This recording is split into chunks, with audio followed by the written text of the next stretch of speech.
Bonjour et bienvenue dans cet atelier Ton business sans les réseaux sociaux. Alors, vous êtes au bon endroit si vous êtes une coach, une thérapeute ou une freelance qui souhaitait développer votre activité de service et non pas de produit sur le web, mais que vous avez du mal à avoir des clients. Vous êtes persuadé que vous avez un réel impact sur les personnes, mais que vous ne savez pas vraiment comment faire pour qu'ils vous trouvent et que vous passez énormément de temps sur les réseaux sociaux, mais sans résultat tangible.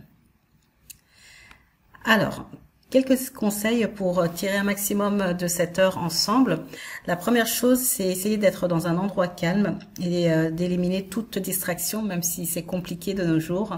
Donc, que ce soit les notifications de téléphone, les onglets qui sont ouverts, fermez-les.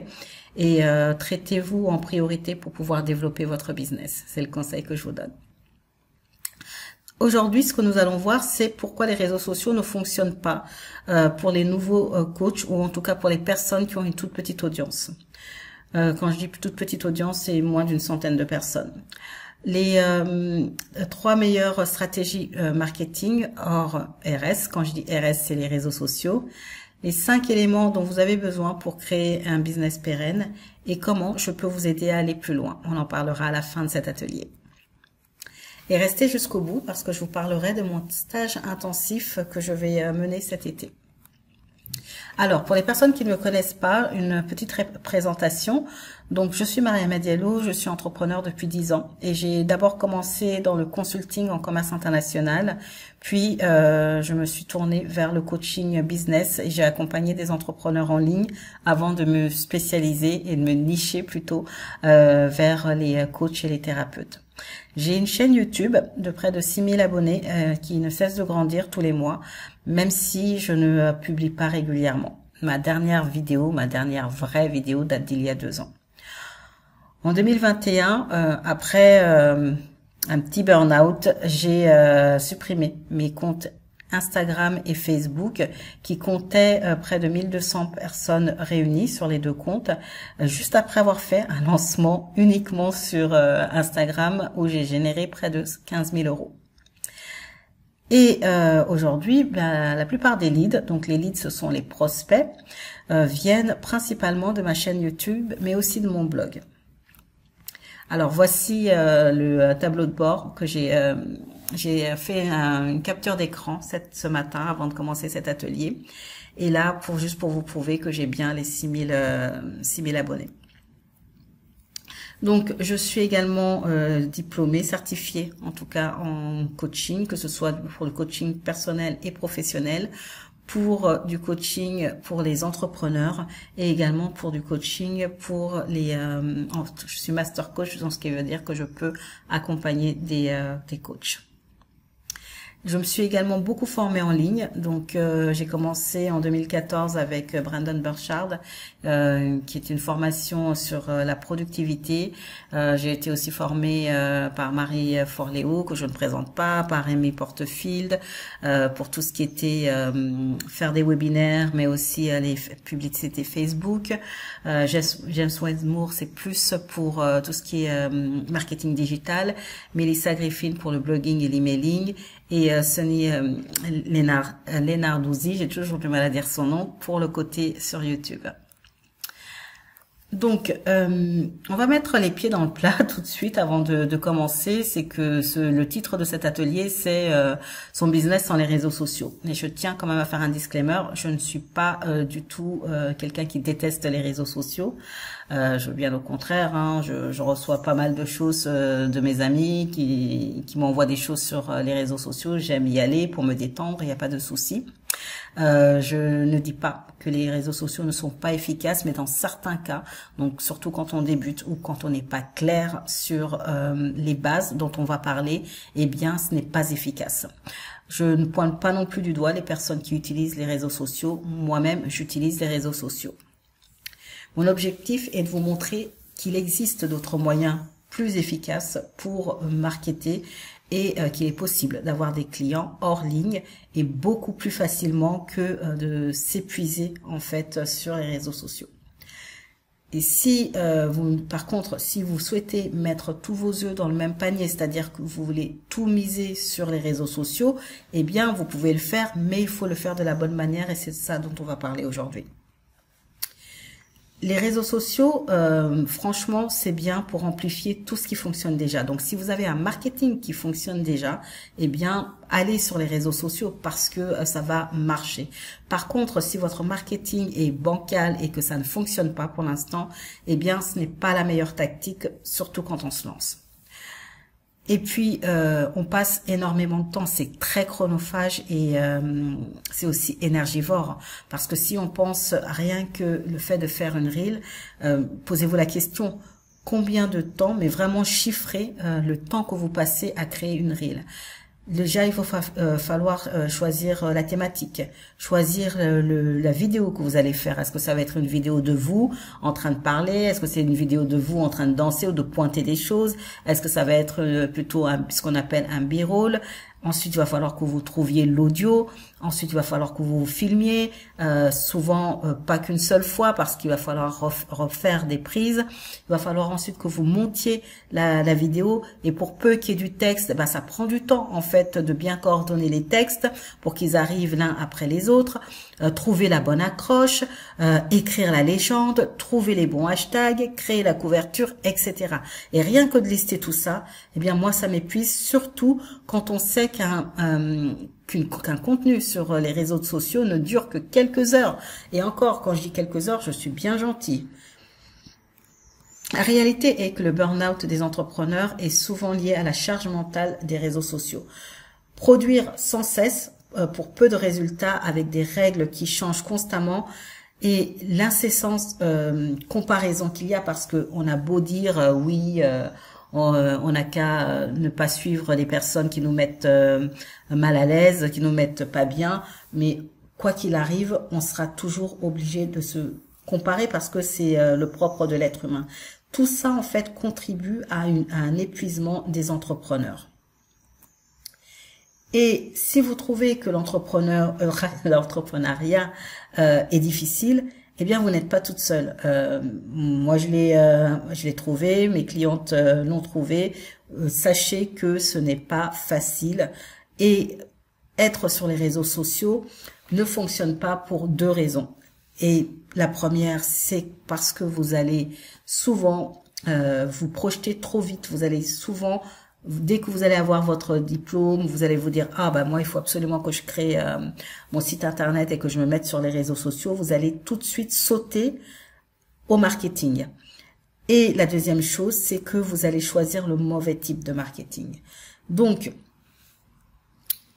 comme je vous l'ai dit, je me suis pas mal formée et je me suis beaucoup formée aussi en marketing parce que la vérité, c'est que pendant les études, j'ai eu une partie marketing, mais très légère et ça ne m'intéressait pas. À l'époque, je trouvais ça complètement lunaire.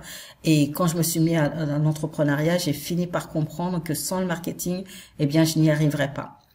Mais toutes les formations que l'on suit, surtout là aujourd'hui, elles passent directement à l'étape supérieure. Et l'étape supérieure, moi je l'appelle, c'est la troisième étape pour moi, c'est celle de la communication.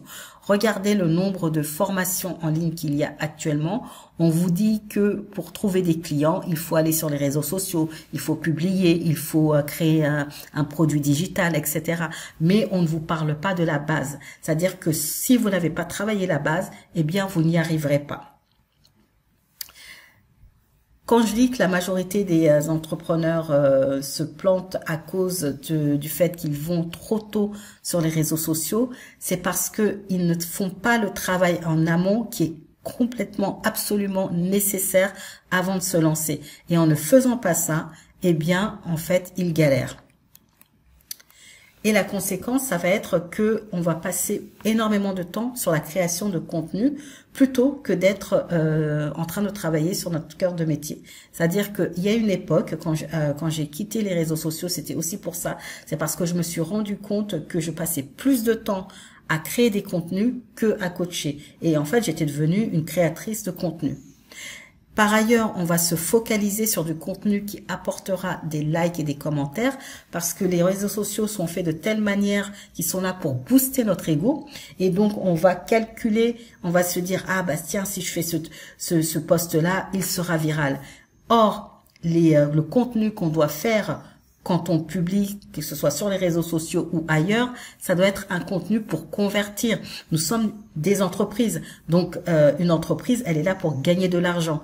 Oui, on peut faire parfois des contenus pour divertir, mais la majorité du temps, le contenu qu'on doit faire doit venir aider notre client idéal pour qu'il puisse en fait se dire « Ah bah je vais investir dans cette entreprise ».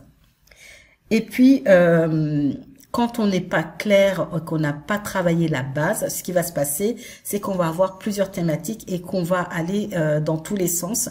Et du coup, bah, quand les personnes vont être intéressées sur un de nos contenus, ils vont aller sur notre bio, ils vont aller sur notre site internet, et là, en fait, ils sauront pas vraiment si on pourra les aider ou pas, parce qu'on va parler de tellement de choses qu'ils vont se dire, mais en fait, finalement, cette personne, elle va pas m'aider, elle peut pas m'aider. Donc, l'argent est dans les basiques. Les basiques, c'est quoi? Eh bien, posez-vous la question, enfin, je vous pose la question là maintenant. Est-ce que vous avez une niche qui est rentable avec une problématique claire que vous résolvez? La niche, c'est quoi? C'est un problème qu'on résout, un problème clair et spécifique qu'on résout pour une cible spécifique. Est-ce que vous avez un message clair qui montre votre point de vue sur le fond du problème qu'a votre client? Est-ce que vous avez fait une étude de marché? Et ça, c'est important parce que souvent, surtout quand on est coach, on ne veut pas faire cette étude de marché et on va se baser sur nos suppositions. Est-ce que vous avez un package stratégique qui est basé en fait sur des données qui sont issues de l'étude de marché? C'est-à-dire que l'offre que vous avez créée, est-ce que vous l'avez créée juste parce que vous vous êtes dit que ce serait une bonne offre, ou est-ce que vous avez vraiment travaillé dessus et que vous avez des données qui disent, bah oui, je vais créer une offre là-dessus, il y a une offre et de la demande. Est-ce que vous avez une clarté à propos de ce que vous faites pour que lorsque vous expliquez en fait ce que vous faites à un interlocuteur lambda que vous venez de rencontrer, il sache immédiatement si vous êtes faite pour lui ou non. Et enfin, est-ce que vous avez confiance dans ce que vous vendez? Est-ce que vous êtes le premier fan de ce que vous vendez? Et surtout, est-ce que vous êtes fier et vous n'avez aucune difficulté à annoncer le prix auquel vous vendez? Question maintenant, c'est de vous auto-évaluer. Sur 6, notez sur 6, combien est-ce que vous avez? Est-ce que vous estimez que vous cochez toutes les cases? Là, vous avez répondu oui à toutes les réponses. Ou est-ce que vous êtes plutôt du style, ah là je suis plutôt à 1 ou là je suis à 0? Parce qu'en fait, la vraie question, c'est connaissez-vous la problématique de votre client idéal? Et si vous la connaissez, eh bien, vous pouvez répondre à toutes ces questions. Moi, ma cliente idéale, quand elle vient me voir, souvent, elle va me dire, bah, rien de ce que je fais ne marche. Donc, ma cliente idéale, c'est une coach. J'ai investi dans plein de formations, mais je n'arrive toujours pas à avoir des clients. Et je commence à penser que je ne suis pas faite pour l'entrepreneuriat et peut-être que je devrais retourner, en fait, dans le salariat. Et la plupart des coachs business vont répondre quelque chose comme, bien, écoute, je peux t'aider à construire un business et une vie que tu aimes, un business qui va être aligné à tes valeurs et qui te ressemble. Moi, mon positionnement, il est différent. Quand une personne me dit que rien ne marche et qu'elle a investi dans des formations mais qu'elle n'y arrive toujours pas, ce que je vais lui dire, c'est que c'est parce que la raison, c'est qu'elle n'arrive pas à trouver des clients parce qu'elle n'est pas claire sur sa niche et qu'elle n'a pas un message fort pour sa cible. Que peu importe les stratégies qu'elle va utiliser, toutes les stratégies qui sont données par les autres coachs sont bonnes, je ne dis pas le contraire, mais elles ne marcheront que si on est clair sur sa niche et sur son message. Sinon, ça ne sert à rien. Donc, peu importe la stratégie que elle va utiliser, tant qu'elle n'a pas les bases, ça ne marchera pas. Parce que elle va créer du contenu qui va être inspirant, ou elle va avoir des likes, mais ce contenu ne va pas convertir. Et en fait, en lui disant cela, eh bien, je connecte avec elle, parce que je lui montre que le problème qu'elle a, ce n'est pas de sa faute. Elle va se sentir vue et comprise, et cela va lui donner de l'espoir, lui redonner de l'espoir. Et Si elle a de l'espoir, elle est plus incline à investir. Parce qu'une personne qui n'a pas d'espoir n'investira pas dans votre offre. Et mon explication de pourquoi cela ne fonctionne pas va faire sens. Elle va se dire, ah, c'est parce que je suis pas claire sur ma niche, je pensais être claire, mais en fait, je suis pas claire. Donc, c'est pour ça que je n'arrive pas à convertir. Et en plus, elle va se dire, bah, Mariama, elle a une solution finalement qui a été éprouvée. Et enfin, le message que je donne, moi, n'est pas beaucoup véhiculé. On ne parle pas beaucoup de la clarté des bases. On va en parler brièvement dans chacune des formations, mais on ne vous montre pas en fait comment faire. Et c'est ça qui me différencie de la concurrence et qui me met à part.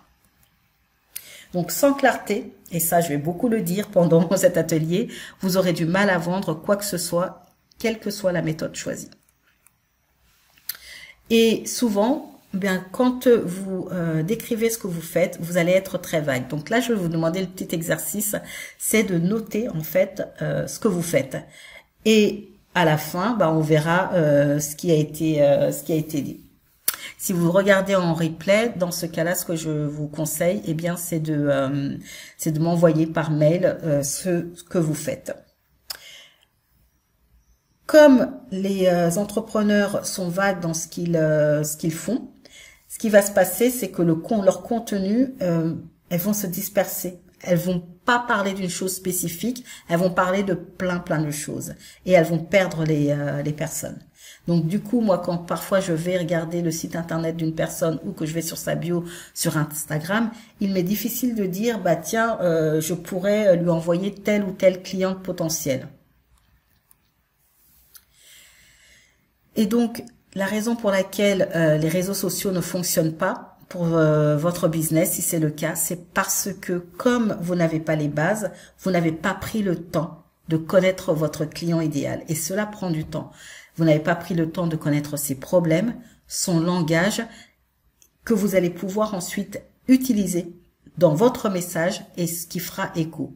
Et quand on ne connaît pas sa niche, ben on crée un contenu qui va être généraliste et qui ne parle pas. Et donc, on perd du temps. Donc, mon conseil, c'est vraiment que vous preniez le temps nécessaire pour maîtriser vos bases. Et ensuite, vous allez créer du contenu pour une cible qui va être spécifique. Et ce contenu va vous apporter des prospects. Ensuite, la deuxième raison, c'est que on va choisir le mauvais type de marketing. Quand on publie pour une audience que l'on ne connaît pas, cela est aussi efficace que de vouloir stocker de l'eau dans une passoire. Pour avoir des clients, vous allez devoir créer une offre pour une cible spécifique qui résout un problème spécifique. Vous allez apporter un résultat clair et spécifique. Et comme vous allez avoir une offre spécifique, vous allez pouvoir créer du contenu qui démontre que vous comprenez leurs besoins et que vous avez une solution. Et là, vous allez pouvoir en fait leur parler de votre solution. Créer du contenu, c'est vraiment montrer à votre cible que vous comprenez ce qu'ils ont comme problème et que vous pouvez les aider. Et encore une fois, sans les bases, eh bien, ce n'est pas possible. Maintenant, je vais vous montrer 3 manières efficaces que vous pouvez trouver des clients hors réseaux sociaux. La première, ça va être de montrer votre contenu chez des concurrents qui ont une audience similaire à la vôtre. Ensuite, ça va être de créer du contenu qu'on appelle intemporel, ce qu'on appelle, peut-être que vous avez entendu parler du terme evergreen, sur les bonnes plateformes. Et vous allez créer des relations commerciales en utilisant aussi les réseaux sociaux. Et là, vous pouvez utiliser les réseaux sociaux. Donc, les audiences similaires. Vous allez en fait faire une recherche sur Google. Vous allez chercher des entrepreneurs qui ont une audience similaire à la vôtre. Alors, qu'est-ce que j'entends par audience similaire? Ce que je veux dire par là, c'est que vous allez chercher des personnes qui sont des concurrents indirects. Par exemple, si demain vous êtes invité chez une personne pour la première fois, vous n'allez pas arriver les mains vides. Enfin, moi, en tout cas, je ne viens pas les mains vides quand je suis invitée la première fois chez quelqu'un. Donc, ce que je fais, c'est soit je vais prendre une boîte de chocolat ou je peux, par exemple, prendre un bouquet de fleurs. Et on est bien d'accord que le fleuriste et le chocolatier ne vendent absolument pas la même chose, mais ils ont la même cible, ils ont une cible qui est similaire. Et là, c'est la même chose pour vous. Donc, si par exemple, vous êtes une sophrologue qui travaillait sur le stress des personnes qui dans le cadre du travail, eh bien, vous pouvez vous aller voir une coach en carrière, tout simplement, parce que vous ne vous attaquez pas directement à une autre sophrologue qui travaille sur le stress des salariés, mais vous allez aller voir quelqu'un qui fait la même chose, qui a la même audience que vous. Ensuite, ce que vous allez faire, c'est demander à être invité. Vous allez donc pitcher pour participer à un podcast, être interviewé dans un podcast. Cherchez aussi des entrepreneurs qui ont une plateforme et qui ont un membership et aller justement présenter un contenu gratuit pour leur audience, ce qui va faire que les personnes vont venir en fait vers vous connaître. Et vous pouvez aussi écrire un article invité. Donc ça aussi, c'est aller voir une personne qui a une audience similaire et écrire pour elle, pour que les personnes puissent vous voir. Et bien sûr, à chaque fois, vous pitchez des personnes qui ont des audiences plus grosses que la vôtre. Alors, n'allez pas chercher les personnes qui sont les leaders dans votre marché, mais quelqu'un qui a quelques milliers de personnes en audience plus que vous. C'est gratuit et en plus cela accélère la notoriété et la preuve sociale. Et la preuve sociale, c'est ça, c'est que vous pouvez dire, j'ai été interviewé dans le podcast de telle personne qui est un peu connue, j'ai écrit tel article, etc. Donc, comment faire pour trouver ces personnes? Eh bien, vous allez aller sur Google et vous allez taper le nom de votre concurrent plus vous allez mettre podcast. Et là, vous allez voir partout où elle a été invitée. Vous allez analyser les sujets de ces podcasts et vous allez pouvoir pitcher auprès de la personne qui fait ces podcasts. Donc, vous n'allez pas en fait aller chez votre concurrente, mais vous allez aller chez la personne qui a interviewé votre concurrente. Ensuite, vous pouvez demander à votre audience qui ils suivent. Vous pouvez faire une story sur Instagram, par exemple. Vous pouvez demander à votre audience qu'est-ce qu'ils suivent, qu'est-ce qu'ils aiment écouter, où est-ce qu'ils aimeraient vous voir intervenir. Et ça va vous donner des idées d'autres entrepreneurs qui ont des podcasts ou qui ont des blogs. Demandez aussi à vos proches et vos clients de vous présenter à des personnes qui pourraient en fait, avec qui vous pourriez collaborer. Maintenant, voyons ce qu'on appelle le contenu evergreen, moi que j'appelle le contenu intemporel. Donc, l'objectif, c'est vraiment de créer un contenu qui va travailler pour vous. En gros, Google et YouTube sont des moteurs de recherche, tout comme Pinterest aussi. Je ne l'ai pas noté ici, mais Pinterest également. Donc, ces outils vont travailler pour vous et non le contraire. Ce qui se passe quand vous publiez sur les réseaux sociaux, c'est que ce n'est pas du contenu, c'est un contenu qui a une date limitée. Enfin, quand je dis une date limitée, c'est même plutôt des heures limitées. C'est-à-dire que plus le temps va passer et moins on va retrouver votre contenu, à moins qu'on aille sur votre page directement. Et là, on le verra. Mais sinon, ça sera pas le cas. C'est une vieille capture d'écran que j'avais utilisée il y a quelques années, mais c'est pour vous montrer en fait comment ça marche. Donc j'avais été en navigation privée pour pas qu'il y ait que ça interagisse sur mes recherches. Donc du coup, je suis allée sur Google et j'avais tapé Canva pour débutants. Et à cette époque-là, comme je publiais beaucoup sur YouTube, eh bien, je suis arrivée en tête des recherches. Sachant que YouTube appartient à Google, c'est pour ça que lorsque vous tapez des choses sur Google, vous avez aussi des vidéos qui apparaissent. Et là, vous voyez que c'est un contenu qui travaille pour moi. C'est Google qui travaille pour moi. quelqu'un que je ne connais pas veut faire une formation, veut apprendre à se former sur Canva, il va aller taper Canva pour débutants et ma vidéo va sortir. Donc là, si vous faites le test, j'ai fait le test ce matin, je n'arrive plus première parce que comme je vous l'ai dit, je ne poste plus depuis 2 ans, je n'ai pas posté sur YouTube, mais je vais reprendre.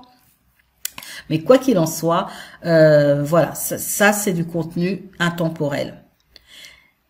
Et donc là, toujours dans le même exemple, vous voyez que c'était le mot-clé, c'était Canva pour débutants. J'arrivais en premier en ayant 12 000 vues, alors qu'une personne qui a 100 000 vues arrivait en 4e position. Et en 2e position, c'est une personne qui a 3 000 vues. Pourquoi ? Ce qui se passe, c'est que sur YouTube et sur Google, ce n'est pas le nombre de vues qui compte.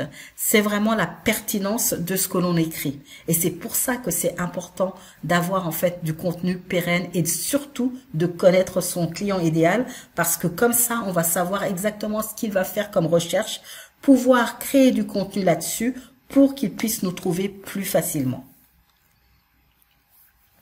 Donc, plutôt que vous concentrez et vous focalisez sur ce qu'on appelle les vanity metrics, c'est-à-dire vous ne voulez avoir que des likes, « Ah, mon post il est devenu viral, oh, j'ai eu tant de likes, j'ai eu tant de commentaires », concentrez-vous plutôt sur du contenu que votre audience souhaite avoir. Qu'est-ce que votre client idéal cherche, tape sur Google ou sur YouTube ?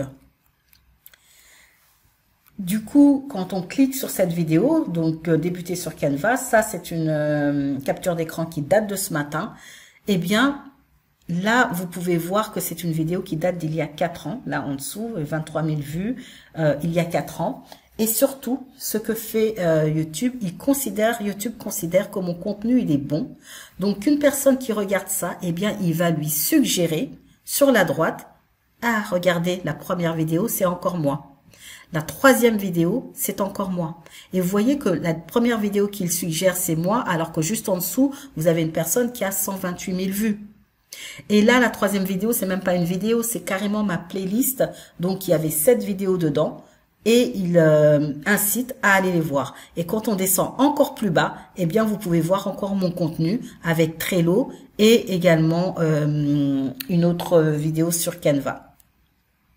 Pareil pour cette vidéo-ci, c'est une vidéo qui date d'il y a 4 ans sur Trello. Donc cette vidéo m'apporte du lead, donc des personnes s'inscrivent sur ma newsletter, ainsi que celle-ci, hein, elle m'apporte toutes du lead.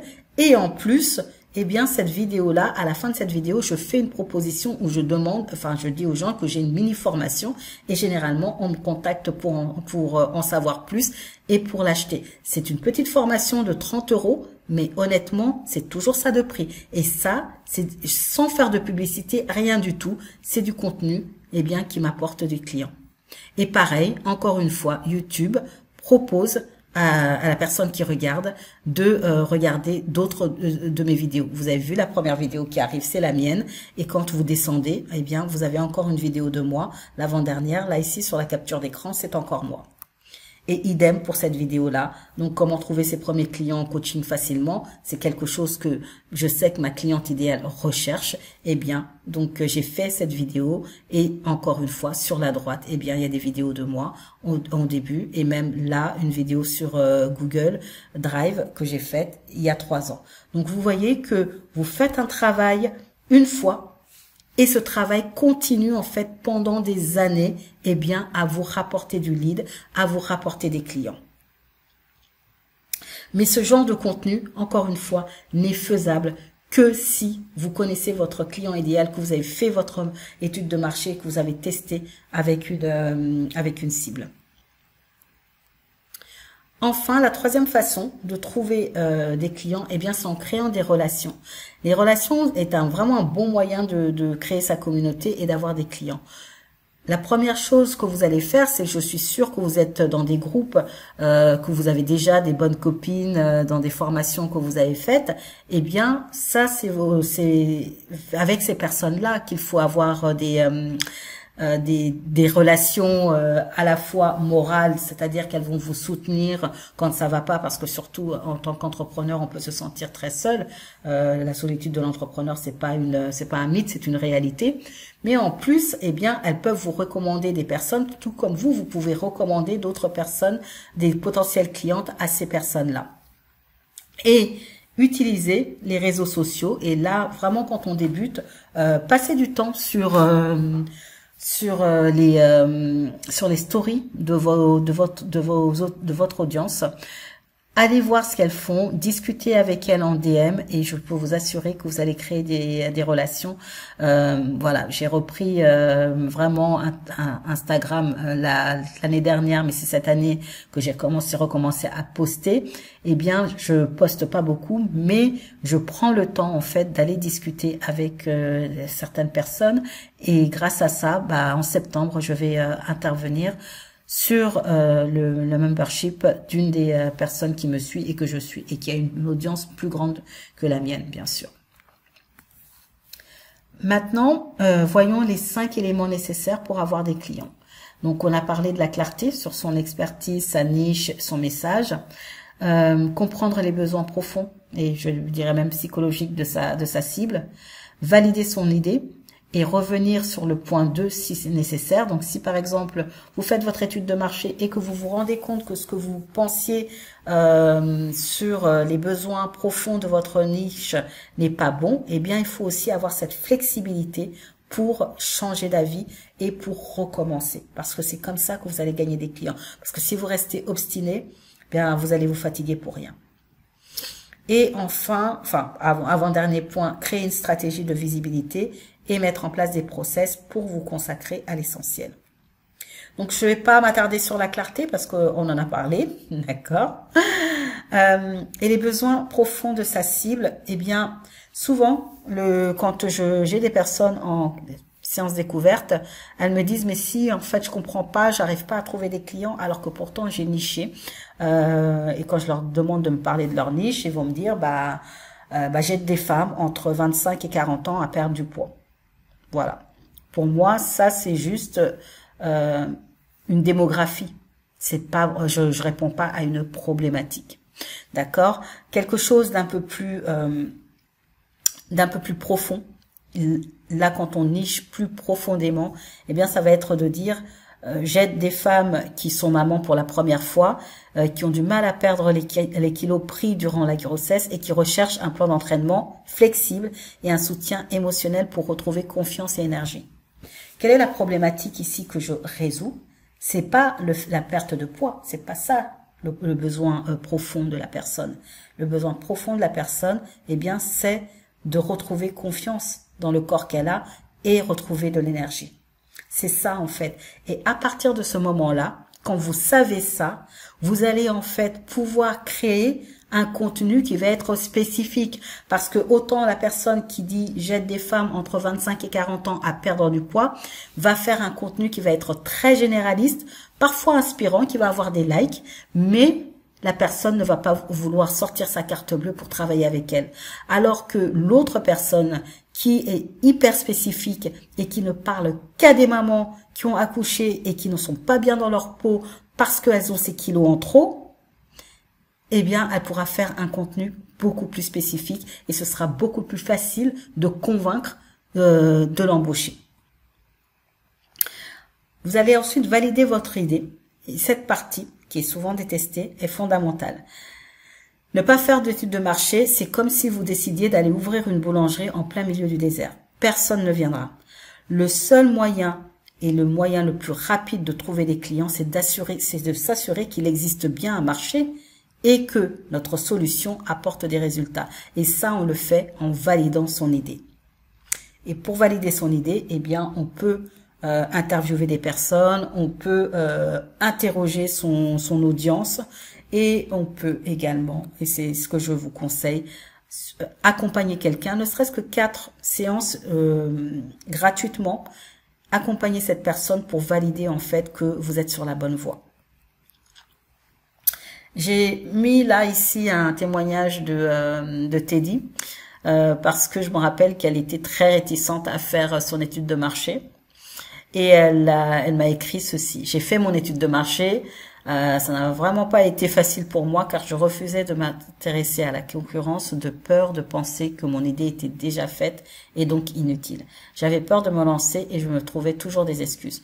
Maintenant, même si j'ai des doutes, j'avance petit à petit. J'essaie de me dire pas besoin d'être parfait et j'ai lancé mon podcast. Et c'est ça en fait le but, c'est vraiment de valider l'idée et de partir en toute sécurité parce qu'au moins vous allez retirer le doute de est-ce qu'il y a un marché ou pas. Ensuite, eh bien, il faut une stratégie de visibilité parce que c'est bien beau de connaître sa niche, mais il faut que votre niche vous trouve. Et pour cela, vous pouvez créer un lead magnet, un cadeau de bienvenue, comme on dit, pour développer votre mailing list. Vous allez ensuite promouvoir ce lead magnet en créant du contenu qui va donner envie d'en savoir plus. Le but vraiment quand vous créez votre lead magnet, eh bien, c'est de permettre à votre client idéal d'avoir une petite victoire, de faire un pas vers la résolution de son problème, d'accord? Et vous avoir envie ensuite d'en savoir plus et de travailler avec vous. Donc, ce lead magnet, ça peut être quelque chose comme une checklist, ça peut être un audio avec une séance de relaxation, même si c'est que 5 minutes, ça peut être une vidéo, ça peut être des emails que vous envoyez. Bref, vous choisissez ce qui est le plus simple pour vous et vous créez cela. Et vous allez promouvoir ensuite en faisant du contenu qui va inciter la personne à télécharger votre lead magnet et vous donner son adresse mail. Pourquoi? Parce que sur le business en ligne, le plus important c'est d'avoir une liste d'abonnés, d'emails. Et pas en fait les réseaux sociaux parce que les réseaux sociaux ne vous appartiennent pas. Vous êtes là juste en guest, en invité. Si demain Instagram décide de fermer votre compte, enfin pas Instagram mais Meta décide de fermer votre compte, que ce soit votre compte Facebook ou que ce soit votre compte Instagram, même LinkedIn, si LinkedIn n'appartient pas à Meta, eh bien, vous allez tout perdre parce que vous n'avez pas de base de données.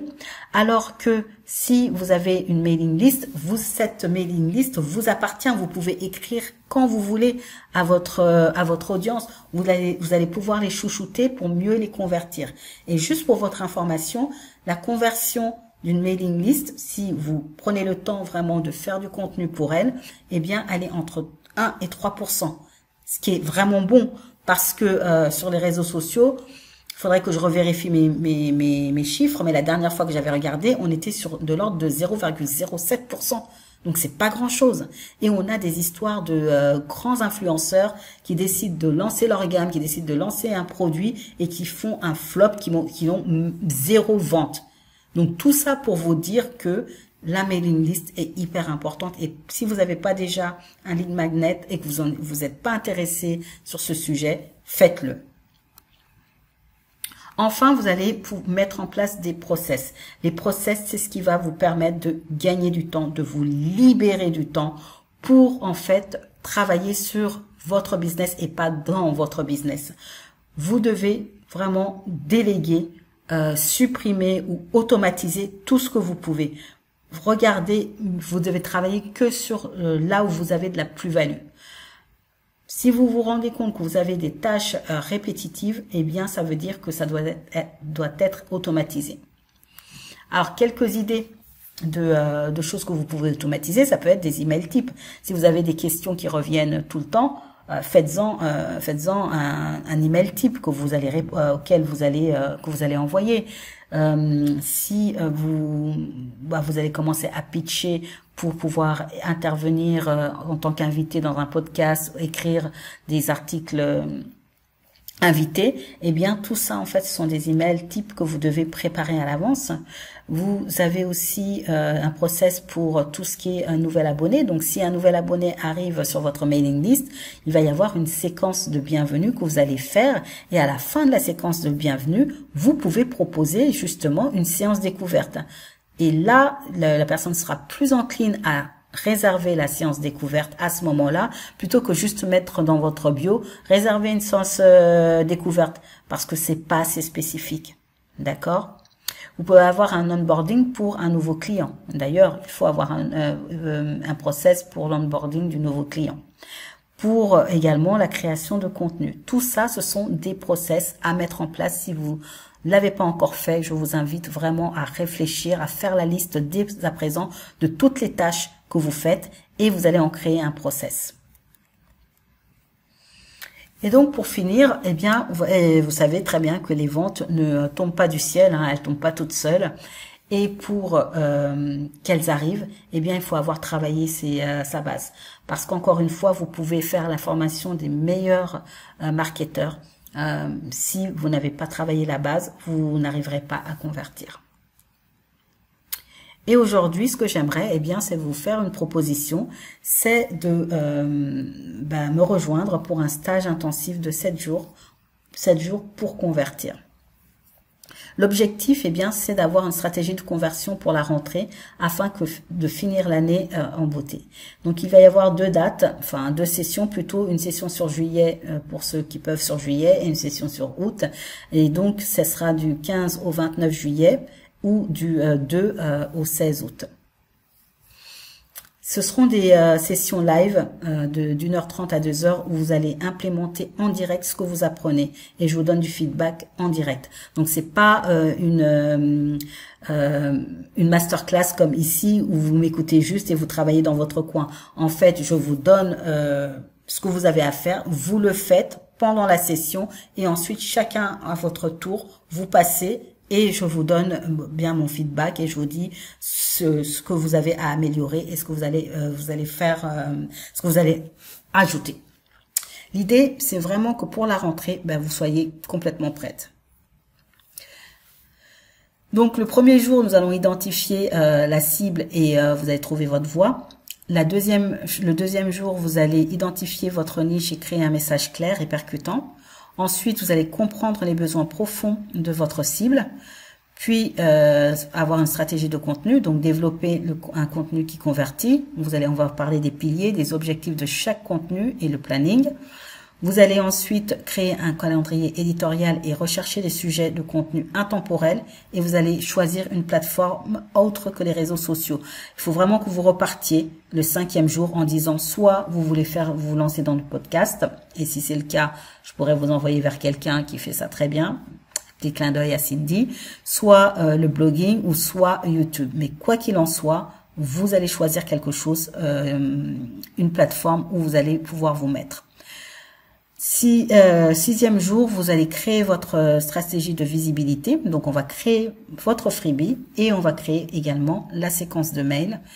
Et enfin, le dernier jour, on va voir tout ce qui est automatisation et process. Ça se passera toujours un jour sur deux. Donc, le premier jour, vous voyez que c'est le 15 juillet ou le 2 août, selon la date que vous aurez choisie. Et ensuite, c'est tous les 2 jours que l'on se voit pour que ça vous laisse le temps aussi de travailler à la maison. Donc, je vous avais dit que c'était intensif. En plus, vous aurez des bonus, c'est-à-dire que les personnes qui vont payer en une fois auront une session de travail one-on-one avec moi sur toute la stratégie qu'elles auront à mettre dès septembre. Pour tous les autres, pour tout le monde, donc vous aurez aussi des templates que je vais vous donner pour le script d'une séance découverte, mais également qu'est-ce que on doit faire quand la personne, pendant la séance découverte, vous dit « Ah j'ai besoin de réfléchir » ou « Je dois voir avec mon conjoint parce que je peux pas prendre la décision toute seule ». Et également le script pour quand elle accepte. Et aussi des modèles pour les relances clients, pour les clients qui ne payent pas. Ensuite, qu'est-ce que j'ai d'autre à vous proposer? Un template pour l'onboarding des clients, des nouveaux clients, et 30 idées d'articles de blog c'est des articles de blog, mais vous pouvez aussi l'utiliser pour YouTube ou pour le podcast, quelle que soit la niche. Donc voilà pour les bonus. Et combien tout cela va vous coûter? Hop, voilà.